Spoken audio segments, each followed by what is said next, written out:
What that does for this team momentum-wise going forward. Definitely was a great team win. It was a very complimentary football game that we played as a football team. I thought our guys fed off of each other. Offense was killing them with the third downs and the fourth down stuff. And our guys were really, that really was pumping our guys up on the sideline. It was awesome to go out there and play after our offense was doing a really good job of, keeping the ball moving down the field. Mm-hmm. This bye week is a huge emphasis on recruiting. Yep. I know that. Just what's the approach now for you as coaches? I know that coaches talked about the emphasis that this defensive staff has had in the past, just the continuity there, and how that's helped with recruiting. Just how is this weekend going to be? This definitely the thing about college coaching. You got to be able to be a recruiter and a coach within the same time. So really, this week is about both.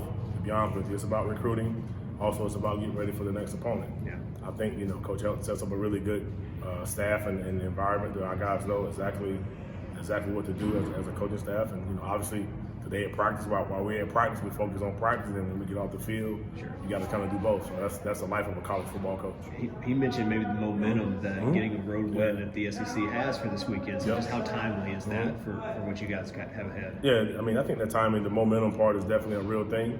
Just from the amount of phone calls you get back from recruits, within a day or two after the big win. So the momentum is real. It's always been that way.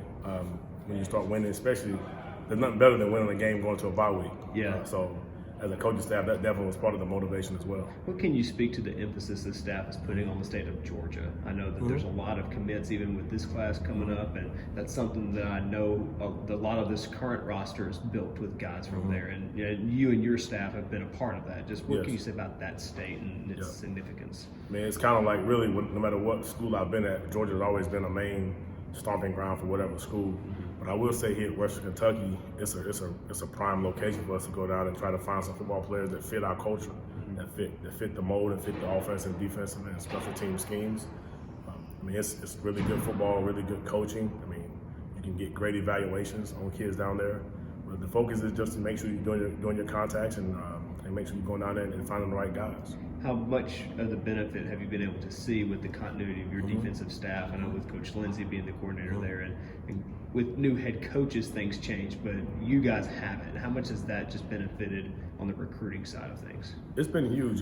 Like you said, for us to be able to stay on the recruits that we were recruiting during that December, January timeframe when there was a transition, I think that continuity really helped us. I think that really helped us as far as the coaches and guys can focus on the recruiting versus focus on trying to, another place to go work. But I think that really helps a lot.